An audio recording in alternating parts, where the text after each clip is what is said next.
പുഡിങ്സൊക്കെ നമ്മളുടെ വീടുകളിൽ സാധാരണയായിട്ട് തയ്യാറാക്കുന്നത് അതിഥികൾ വരുന്ന സമയത്ത് അവർക്ക് അവസാനമായി കൊടുക്കുന്ന ഒരു ഡെസേർട്ട് ഐറ്റമായിട്ടാണ്. അതല്ലാതെ വേണമെങ്കിലും തയ്യാറാക്കാം. പുഡിങ്സ് ഉണ്ടാക്കി ഫ്രിഡ്ജിൽ സൂക്ഷിച്ചാൽ ഇടയ്ക്കിടയ്ക്ക് വീട്ടിലെ കുട്ടികൾക്കും മുതിർന്നവർക്കും മധുരം ഇഷ്ടപ്പെടുന്ന മുതിർന്നവർക്കും ഒക്കെ കഴിക്കാവുന്നതാണ്. എന്തായാലും പുഡിങ്സ് എന്ന് പറഞ്ഞാൽ വീട്ടമ്മമാരുടെ ഏറ്റവും വലിയ വീക്ക്നെസ്സാണ്. ഉണ്ടാക്കുന്ന കാര്യത്തിലും പിന്നെ കഴിക്കുന്ന കാര്യത്തിൽ ഒരു പക്ഷേ മറ്റുള്ളവർ കഴിക്കുന്ന കാണുന്നതായിരിക്കും കൂടുതൽ ഇഷ്ടം. എന്തായാലും അപ്രീസിയേഷൻ കിട്ടുന്നത്, നല്ല പുഡിംഗ് ആണെന്ന് മറ്റുള്ളവർ പറയുന്നത്, ഇതെങ്ങനെ തയ്യാറാക്കി എന്ന് ചോദിക്കുന്നത്, ഇതെല്ലാം തന്നെ വീട്ടമ്മമാർക്ക് ഇഷ്ടമായിരിക്കും. അങ്ങനെ പുതിയ പുതിയ പരീക്ഷണങ്ങളാണ് എല്ലാവരും ഇഷ്ടപ്പെടുന്നത്. അപ്പോൾ നമ്മുടെ മാജിക് കാർണിൽ പലതരം പുഡിങ്സ് നമ്മൾ പരീക്ഷിച്ച് കഴിഞ്ഞു. എങ്കിലും നമ്മൾക്കിനിയും ഒരുപാട് പരീക്ഷിക്കാൻ ബാക്കിയുണ്ട്. അത്തരം ഒരു സ്പെഷ്യൽ പുഡിങ്ങാണ് ഞാനിന്നിവിടെ തയ്യാറാക്കാൻ പോകുന്നത്. നമ്മളുടെ പുഡിങ്ങിൻ്റെ പേര് വളരെ സിമ്പിൾ, ഉണ്ടാക്കാനും അതുപോലെ തന്നെ ഇതൊരു ബനാന കസ്റ്റേർഡ് പുഡിങ്ങാണ്.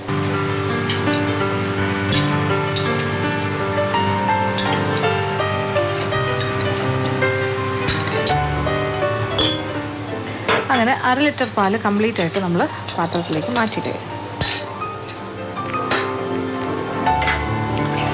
അപ്പോൾ ഈ പാലിലിപ്പോൾ 1/2 ലിറ്റർ പാലും 1.5 ടേബിൾ സ്പൂൺ കോൺഫ്ലവറും പിന്നെന്താ 3/4 കപ്പ് പഞ്ചസാരയും കൂടി യോജിപ്പിച്ച പാലാണ്. അപ്പോൾ പഞ്ചസാരയിൽ എന്തെങ്കിലും പൊടിയോ എന്തെങ്കിലും ഉണ്ടെങ്കിൽ അത് നമുക്ക് വേണമെങ്കിൽ ഒന്നുകൂടി ഇതെല്ലാം കൂടി യോജിപ്പിച്ചിട്ട് ഒന്നുകൂടി അരിച്ചിട്ട് വീണ്ടും അടുപ്പിൽ വെച്ച് ഇങ്ങനെ കുറുക്കിയാൽ മതി. അപ്പോൾ ഇതൊന്ന് തിള വന്നു കഴിയുമ്പോൾ ചെറുതായിട്ട് കുറുക്കി തുടങ്ങും. അപ്പോൾ ആ മുട്ടയുടെ മഞ്ഞ വേഗണ്ടേ, അത് ശരിക്കും അതിൻ്റെ ആ പച്ചച്ചുവയൊക്കെ മാറണ്ടേ. അപ്പോൾ ഈ ചൂട് കസ്റ്റേർഡിലേക്കാണ് നമ്മളത് ഒഴിച്ചിരിക്കുന്നത്. എന്നിട്ട് വീണ്ടും അടുപ്പിൽ വെച്ച് ഇളക്കിക്കൊണ്ടേയിരിക്കാം. ഒരു 5 മിനിറ്റ് സമയം ഇങ്ങനെ നന്നായിട്ടൊന്ന് ഇളക്കുക. തടിത്തവിയാണ് ഏറ്റവും നല്ലത്. നോൺ സ്റ്റിക്കിൻ്റെ ഒരു പാനും തടിത്തവി. അപ്പോൾ ഇങ്ങനെ ചെയ്ത് കഴിഞ്ഞാൽ നമുക്ക് എളുപ്പത്തിൽ തന്നെ ഒരു കസ്റ്റേർഡ് തയ്യാറാക്കാം.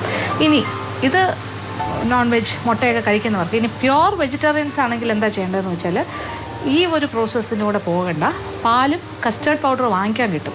ആ കസ്റ്റേർഡ് പൗഡർ ചേർത്ത് പഞ്ചസാരയും ചേർത്ത് പാലിൽ കുറുക്കിയെടുത്താൽ മതി. അപ്പോൾ സാധാരണ കസ്റ്റേർഡായിട്ട് കിട്ടും. അപ്പോൾ നമ്മളുടെ കസ്റ്റേർഡ് ഇപ്പം നന്നായിട്ട് തണുത്ത് കഴിഞ്ഞു. ഞാനിത് നല്ല ഐസ് അകത്തേക്ക് ഈ പാത്രം, ഒരു വലിയ ബൗളിൽ ഐസ് വാട്ടർ എടുത്തു, അതിനകത്തേക്ക് ഈ പാത്രം ഇറക്കി വെച്ചിട്ട് ഇങ്ങനെ ഇളക്കിക്കൊണ്ടേയിരുന്നു. കാര്യം നമ്മളിങ്ങനെ ഇളക്കാതിരുന്നാൽ അതിൻ്റെ മേളിലൊരു തിൻ ഫിലിം അല്ലെങ്കിൽ ഒരു ചെറിയൊരു പാട പോലെ ഉണ്ടാവും. അത് വരാൻ പാടില്ല. നമ്മളതുകൊണ്ട് ഇളക്കി തന്നെ തണുപ്പിക്കുക. ഇനി എന്താ വേണ്ടത്? ഇനി ഇതിലേക്ക് ഫ്രഷ് ക്രീം 1 കപ്പ് ഞാൻ എടുത്ത് വെച്ചിട്ടുണ്ട്. അത് ചേർക്കാൻ പോകും. നന്നായിട്ടൊന്ന് ഉടച്ച് റെഡിയാക്കി വെച്ചിട്ടുണ്ട്.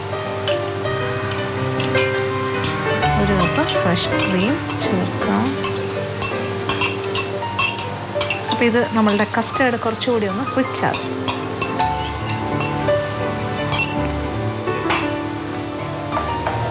നന്നായിട്ട് ഇളക്കി കൊടുക്കുക. ഇത് നമ്മുടെ ചോക്ലേറ്റിലേക്ക് ഒഴിക്കാം.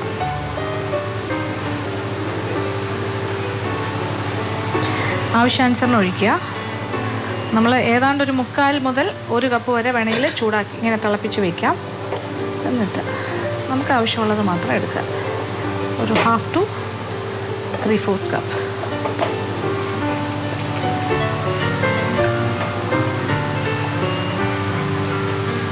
നല്ല ചൂടായിട്ടുള്ള ക്രീമാണ് നമ്മൾ ഒഴിച്ചു കൊടുക്കുക. നമ്മൾ ബോയിലിംഗ് ക്രീം ഒഴിച്ച് നമ്മുടെ ചോക്ലേറ്റിനെ മെൽറ്റ് ചെയ്യും. നന്നായിട്ടൊന്ന് ബീറ്റ് ചെയ്ത് കൊടുക്കുക. അപ്പോൾ നല്ലൊരു ഗനാഷായിട്ട് മാറും. അപ്പോൾ ഏകദേശം 3/4 കപ്പോളം ഫ്രഷ് ക്രീം നമ്മൾ ചൂടാക്കി ചേർത്ത് ബോയിൽ ചെയ്ത് അല്ലെങ്കിൽ തിളപ്പിച്ച് ചേർത്ത് കഴിയും.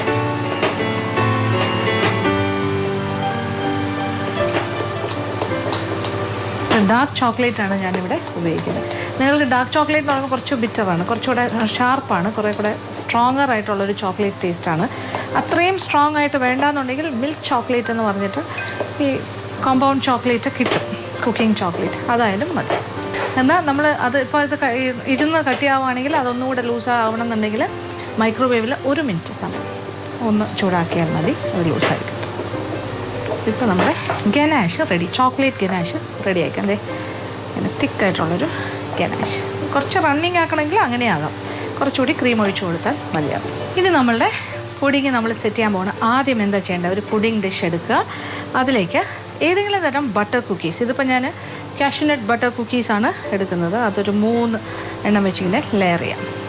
വേണമെങ്കിൽ അതിൽ കൂടുതൽ ലെയർ ചെയ്യാം, നമുക്ക് ഇങ്ങനെ വേണമെങ്കിലും ചെയ്യാം. ഒന്ന് സ്ലോപ്പിൽ ആക്കി വയ്ക്കാം. ഈ രീതിയിൽ